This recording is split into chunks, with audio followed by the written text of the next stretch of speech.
अच्छा बाबूजी, आज बड़े भैया श्री राम नरेश जी के देख रेख में हम कलाकार शीतला यादव वाराणसी के माधोपुर धरती से बड़े भैया को नमन करते हुए अपने साथी हारमोनिया मास्टर अनिल संतोष कुमार जी तथा ढोलक मास्टर अनिल कुमार महात्मा जी के नाम से और हसमुख जी तथा बच्चा राम यादव मुड़ादेव के धरती से वह साथियों के आवाज़ में प्रेमियों, आप सभी सम्मानित समस्त उपस्थित जनता में मैं बड़ों से प्रणाम बराबरी को नमस्कार, छोटों को आशीर्वाद एवं स्नेह देते हुए एक बिरहा प्रस्तुत करता हूँ।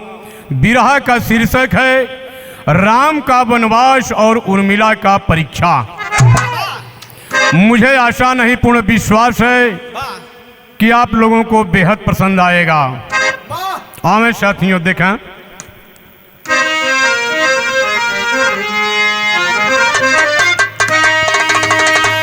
हर्ष के बाग में वेदना छा गई, खिलने वाले न कलियां चमन में खिले।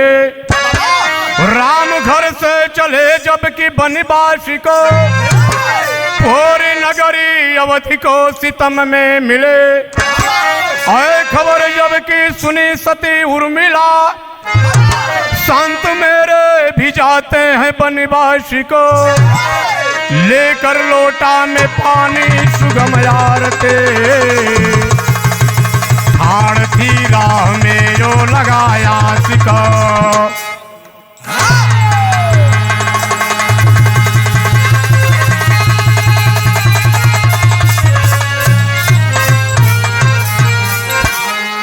बाबूजी, ऐसा नहीं है कि भगवान को कष्ट नहीं मिला। इस धरातल पे भगवान से लेकर के इंसान को आफत विपत विपत्ति का सामना करना पड़ा। साथियों, जिस समय भगवान राम, लखन और सीता तीनों लोग अयोध्या नगरी छोड़कर जंगल जाने को तैयार हो गए, उस समय लखन जी की धर्मपत्नी सती उर्मिला जी सोची कि हमारे हाथ से एक लोटा जल तो हमारे पति पी लें और मैं उनके आचमन करते हुए इनका स्मृति अपने दिल में ले लूं, ताकि इनके रहने पर न रहने पर मैं इनका पूजा कर सकूं। साथियों, लेकिन उस समय लखन जी निगाह घुमाकर देखे तक नहीं, पानी पीने को कौन कहे। सती उर्मिला जी को अपार कष्ट भइल तो कवि जी टेरी में भाव लिखलन, अरे जोगिनिया बन के जो है रहिया, ठाढ़ी सती उर्मिला ले लोटा में पनिया यार हो, पनिया यार हो। साथियों, वह पानी लेकर के लखन जी की धर्मपत्नी सती उर्मिला जी खड़ी हो गई, लेकिन लखन जी निगाह घुमाकर देखे तक नहीं और भगवान राम भी उस समय नहीं बोले। तब निकले शवगात खड़ी उर्मिला पथ में अभिलाष लिए अपना, नकशे पिछवा हरि के सिय संग में रहला सती का सजना। अरे नकुनी पत्थरों को लिया उर्मिला पनिया पियला करती रुदना। न बात लक्ष्मण जी चलन तज के चलन सुख का सपना। बाबूजी, एक प्रकार से वह सती उर्मिला जी का अपमान हुआ, जो सती उर्मिला जी सहने को बेकाबू हो गईं। कुछ देर के बाद सती उर्मिला जी अपने मन में एक बात का गलानी ले लीं। चकित हो गई सती उर्मिला, लखन जब ना पिया नीर, छूट गया अभिलाष वहां से होत जिगर में पीर। उस समय सती उर्मिला जी को काफी कष्ट का सामना करना पड़ा कि आज हमारे पति देव महाराज हमको तिरस्कार करके जा रहे हैं और हमारे हाथ से एक लोटा जल तक नहीं पी रहे हैं। अंतोगत में उर्मिला जी कैलिन का, लेकिन बिरहा में भाव लगल। उर्मिला जी के देखा, अरे मनवा में उर्मिला जी करले रुदनवा सजनावा, सजनावा भइल का हो निरमोहिया।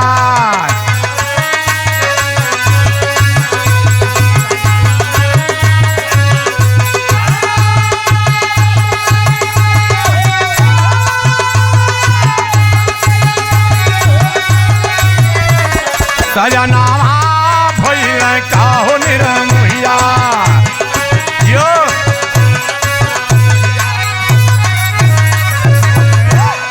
कवि जी अंतरा में प्रमाण देते हैं साथियों, सती उर्मिला जी को अपार कष्ट होने लगा। प्रमाण मिला क्या?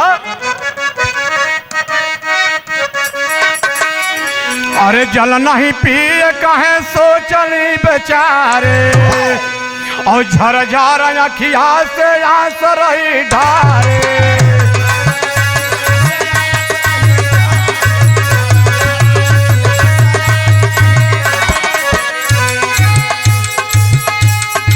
शोकवा में हो गइल पत्थरू मयनवा, शोकवा में हो गइल पत्थरू मयनवा।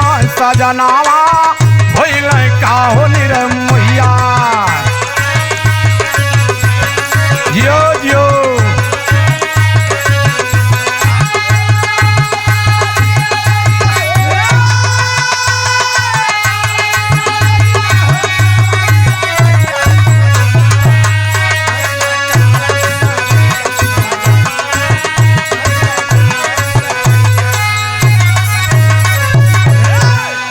बाबूजी, उस समय सती और उर्मिला जी अपने हृदय के गहराई में काफी कष्ट का सामना कर रही हैं और वो कष्ट सह नहीं पा रही हैं। तब अंतरे के लाइन में भाव मिलल,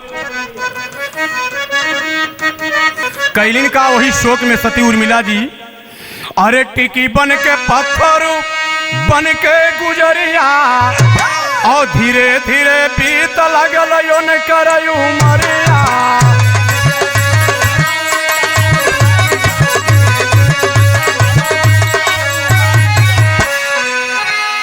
हो गल सुख शरीरिया सपनवा।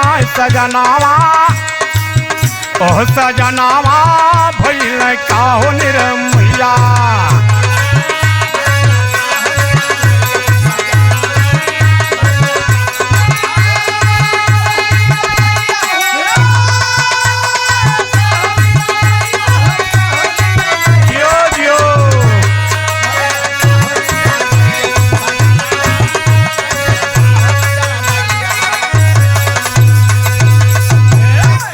साथियों, उस अपार कष्ट को देखते हुए सती उर्मिला जी पत्थर जैसी स्तंभ बन करके उसी अयोध्या नगरी में खड़ी रह गईं। अब भगवान राम और लखन सीता ये लोग जंगल में चले गए, और जब जंगल में चल गए तो राम रावण से युद्ध मचा। एक वही स्त्री के लिए हम थोड़ा सा उसमें करते हैं अपने दिमाग का हरकत। अगर अपने दिल की बात शूर्पणखा कह दी तो क्या यही धर्म कहता है उनका नाक कान काट लीजिए, उनका आसन काट लीजिए? यह धर्म नहीं कहता है मेरे दोस्त इस धरती के लाल, क्योंकि नारी पर किसी प्रकार का अत्याचार कभी न हुआ है, न होने देना चाहिए। अंतोगत में राम रावण से युद्ध मच गई तो एक लाइन उसी भाव में और मिला, भैल का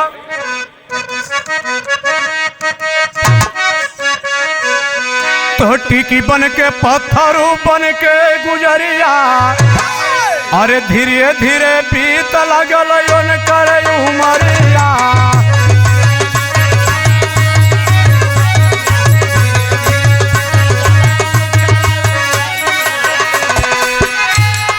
हो गल सुखवा शरीरिया सपनवा। सजनावा ओह सजनावा भइल काहो निरमोहिया।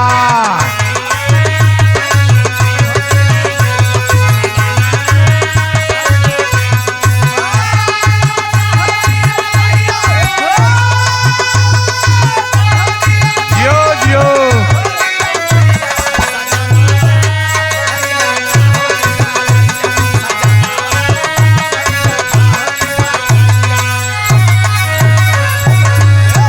बाबूजी, सती उर्मिला जी का समय तो बीतने लगा, लेकिन राम रावण में युद्ध भी मचने लगा।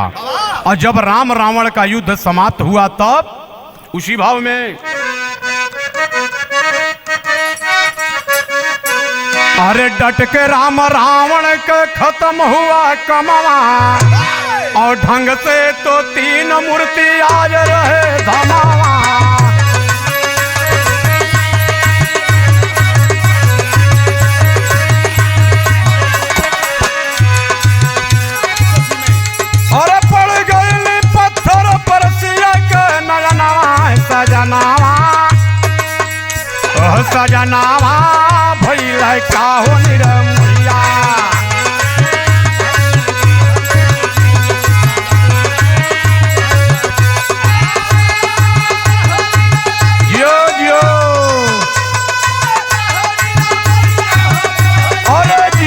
जिया जिया।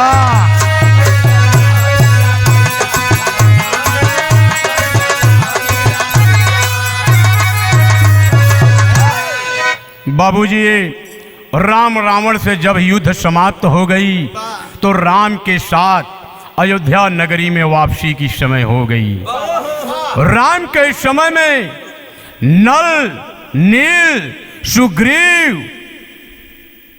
विभीषण, अंगद, हनुमान, ऐसे ऐसे महान वीर साथ में आए साथियों, और साथ में जामवंत जी भी रहे। लेकिन जो पत्थर की स्तंभ बन करके सती उर्मिला जी खड़ी रही मेरे दोस्त इस धरती के लाल, उस पत्थर पे न तो राम का निगाह जा रहा है और न ही जामवंत, और न ही विभीषण, न ही हनुमान, न ही सुग्रीव, न ही अंगद, किसी का ध्यान उस पे नहीं जा रहा है। अंतोगत में उस पत्थर की स्तंभ के बारे में सती सीता जी अपने पति रामचंद्र जी से कहीं। का कहलीन बाबूजी? तेरी में भाव फिर आ गई।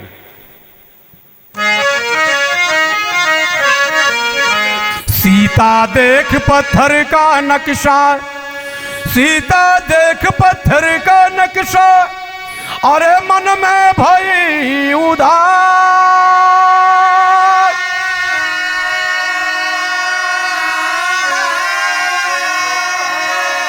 सो फिर समझ ना आवे मनवा हुआ निराश।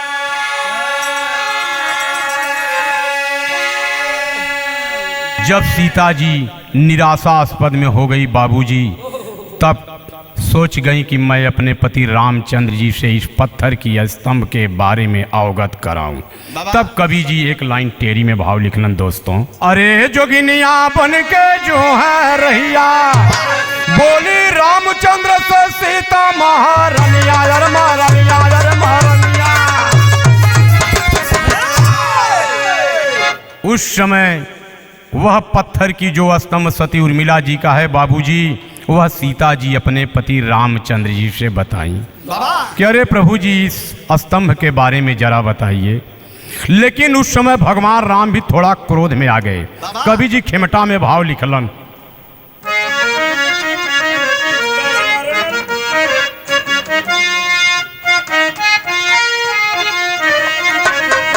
तरे नरियरवा के बारी, अरे तरे नरियरवा के बारी, ऊपर श्याम गेदा लगाना।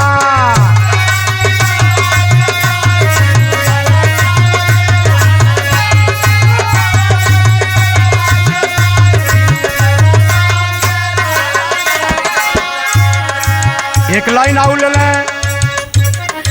गेहुआ के बाल लगल सुगना, अरे गेहुआ के बाल लगल सुगना, बलमा मोर पूरी के तरसा। जियो जियो।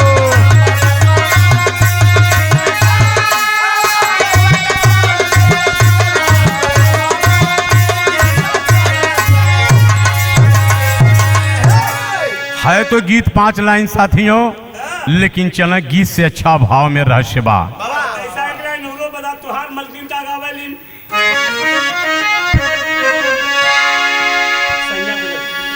कि सैया बदल बलू जाय हो, अरे सैया बदल बलू जाय हो, चुनरिया के बूटी न बदला।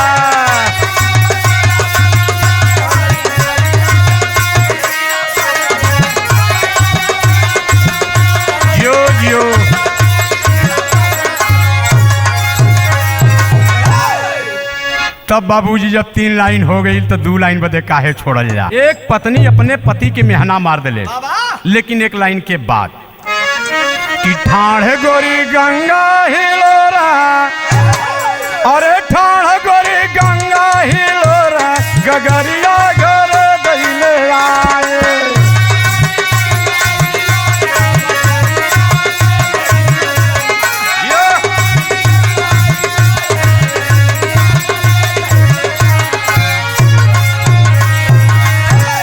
वह पत्नी अपने पति के लिए मेहना काम मार दिले दोस्तों। गौर करें जरा। कि लागल झूलनिया के धक्का, अरे लागल झूलनिया के धक्का, बलमा कलकत्ता निकल गए।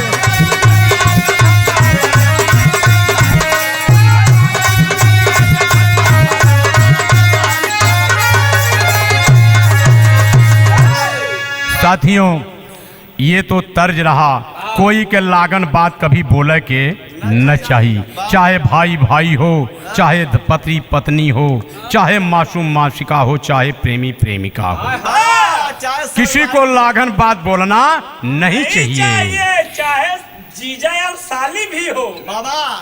लेकिन बिरहा में भाव लगल, सीता जी अपने पति रामचंद्र जी से कह रहे हैं इनका,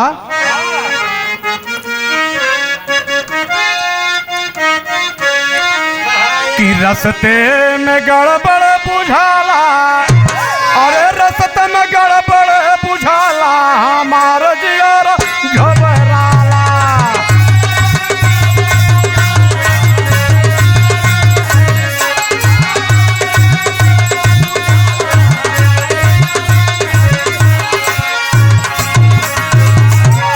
कहलिन का कि गैला भरत कौनो पंथ में रचनावा, और देखा प्रभु तोहरे खोड़बा समनावा।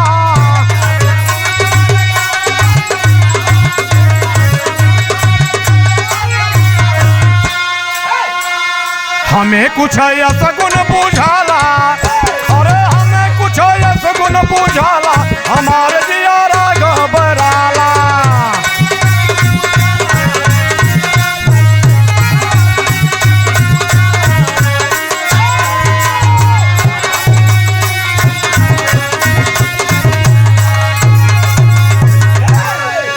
साथियों, जिस समय सीता जी यह बात अपने पति रामचंद्र जी से अवगत कराई, तो उस समय भगवान राम के थोड़ा क्रोध आ गया। जैसा कि कहा जाता है, वेद में भी भेद छिपा दिया गया है। उनको क्रोध आया तो वो कहे क्या, उसी भाव में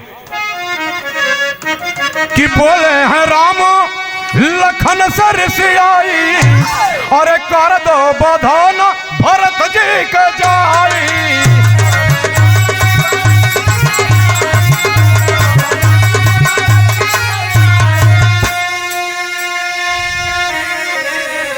तब बोले लक्ष्मण सुनायाला, अरे बोले लक्ष्मण सुनायाला, हमार जियारा घबराला।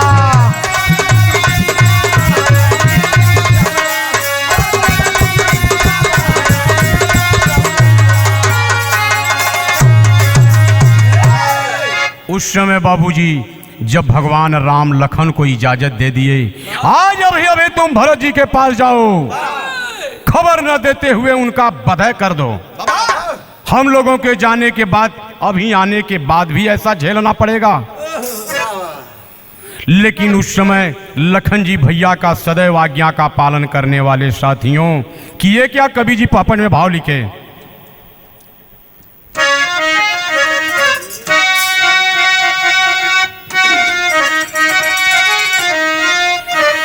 अरे बोलो लक्ष्मण रघुबर के समनवा बीच रहिया में,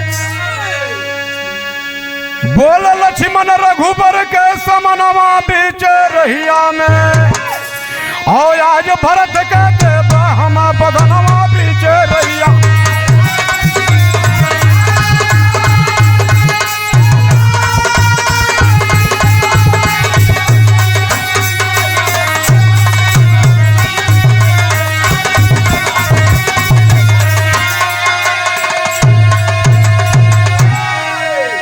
तो दिल मगन लखन चल भैया, धनुषा बाण उठाई हो, अरे धन्य विश्वामित्र तब से गहिरऊ हवाई आई हो। लगे बताना हरिश सब दस्तनवा पीछे रहिया में, और पत्थर बाणी उर्मिला जननवा पीछे।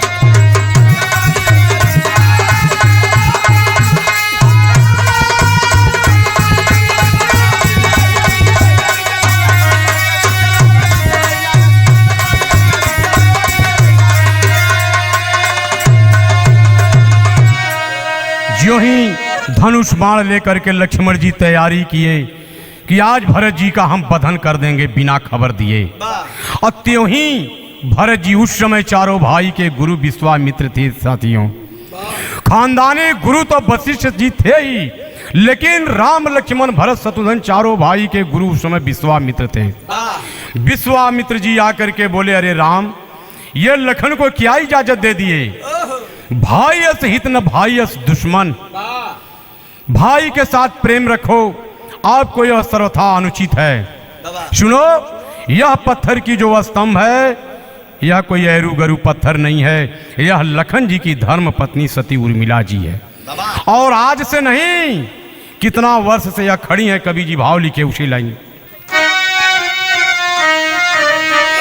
अरे नगर से जवन दिन तू गईला, जंगल के मझार हो, और पत्थर बने वही दिन से लक्ष्मण जी का नार हो।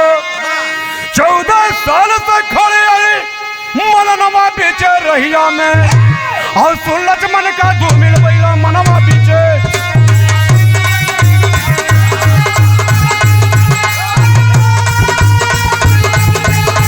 जिया भैया जिया,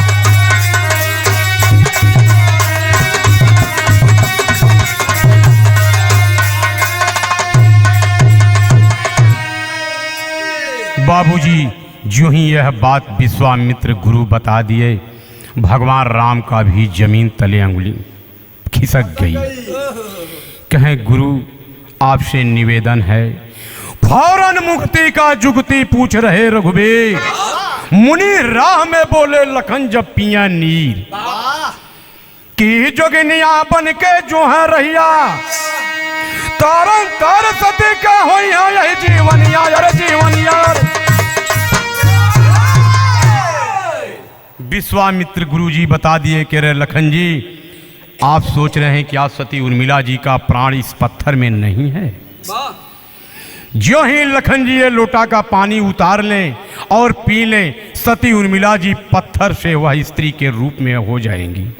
साथियों, यह विश्वामित्र जी उपाय बता करके और रास्ता पकड़ लिए। लखन जी जब लोटा का पानी उतारे मेरे दोस्त से इस धरती के लाल, तो सती उर्मिला जी पत्थर से स्त्री के रूप में हो गई नार। जब स्त्री के रूप में हो गई साथियों, तो लखन जी कैलन का कैलन? बाबूजी मुनिवर तो उपाय बता दिए कि इसी अयोध्या नगरी में अगर कोई पतिव्रता स्त्री हो, स्नान करके राम के और सीता पत्थर जैसे स्तंभ पर पानी छोड़ दे तो राम राम और सीता सीता हो जाएंगे। लेकिन यह संभव समझ में नहीं आया मात कौशल्या को। तब उसी भाव में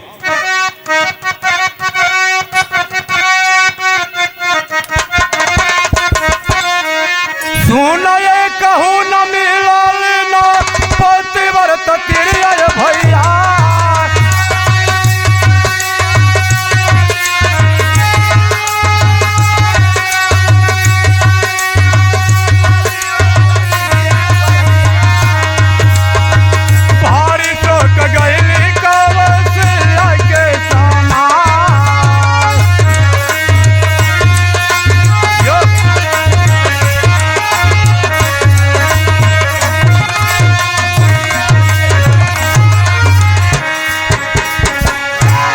बाबूजी पूरे अयोध्या नगरी में एक भी स्त्री पतिव्रता नहीं मिल रही है। पतिव्रता का मतलब पति के कहे हुए हर वचन हर आज्ञा का पालन करने वाली स्त्री पतिव्रता। लेकिन साथियों, सतयुग का समय है, उस समय भी कोई आज्ञाकारी स्त्री नहीं है। पतिव्रता स्त्री का मतलब अन्यथा कोई बात आप लोग ना समझें। बाबूजी जब नहीं मिला तब अरे होई है ना तर नवायब राम सीता के भैया,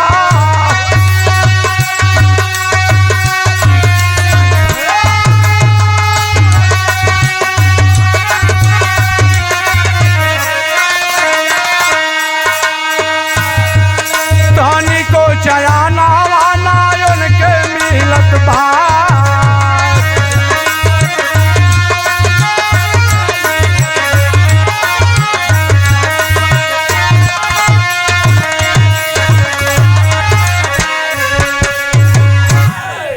बाबूजी जब अयोध्या नगरी में कोई भी स्त्री नहीं मिली तब उस समय क्या हुआ? तब बोले उर्मिला जी माधुरी बचन यार भैया,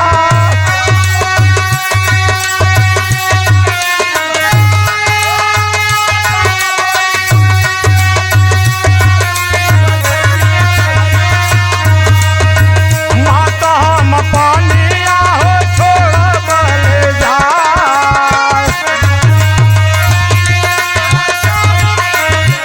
जो जो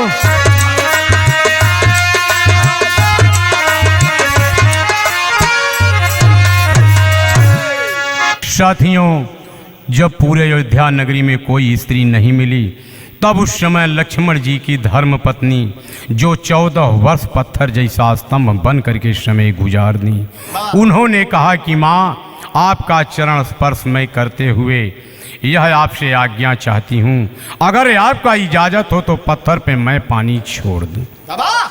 उस समय कौशल्या जी सोचने लगी, एक लाइन कवि जी इसी आल्हा में प्रमाण दिए, अरे तुरंत ले करके आज्ञा सती उर्मिला जी भैया,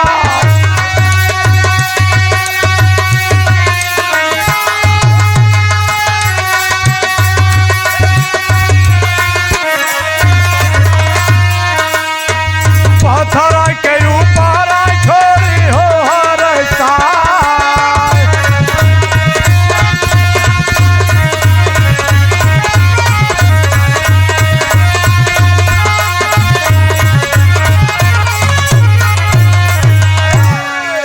अंतोगत में बाबूजी सती उर्मिला जी को इजाजत मिल गया अपने सासू माँ कौशल्या जी के तरफ से। उन्होंने चरण स्पर्श करके और पानी ले जा करके राम और सीता दोनों जने की पत्थर जैसी स्तंभ पर छोड़ दी। और जब छोड़ दी बाबूजी तो राम राम और सीता सीता अपने असली मानव रूप में आ गए। अंतोगत में जब अपने असली रूप में आ गए तो वह पाप का आभास देने के लिए कवि जी बिरहा में खड़ी 2 लाइन का भाव दिए।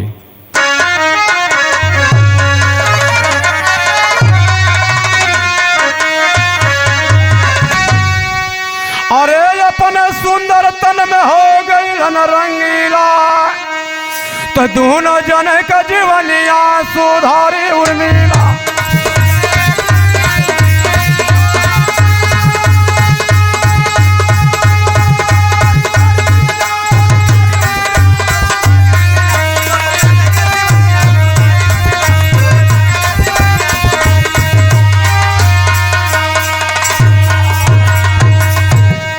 नगर में पतिव्रता बस मिली उर्मिला नारी, और राम सिया के पाके हर्षित कौशल्या महत उर्मिला जी मिली।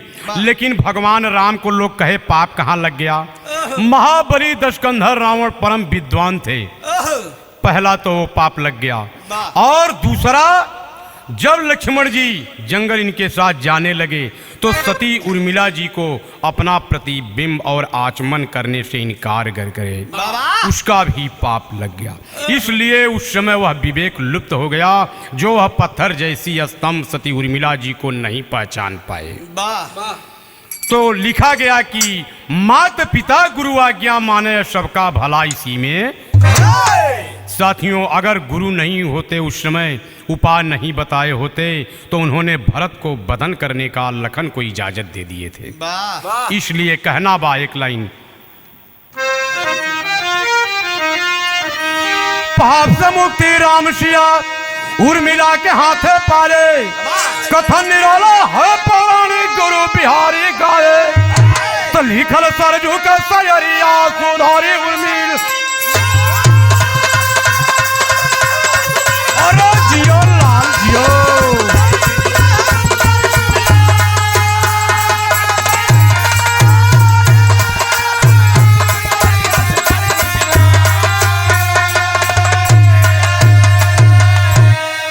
अंतोगत में सती उर्मिला जी को अपनी बहू कहें या बेटी, मात कौशल्या इसकी पहचान नहीं दे सकी साथियों।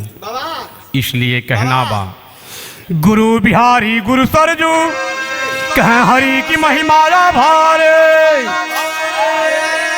कथन करे कविनंद किशोर, अरे धन्य धन्य उर्मिला नारे।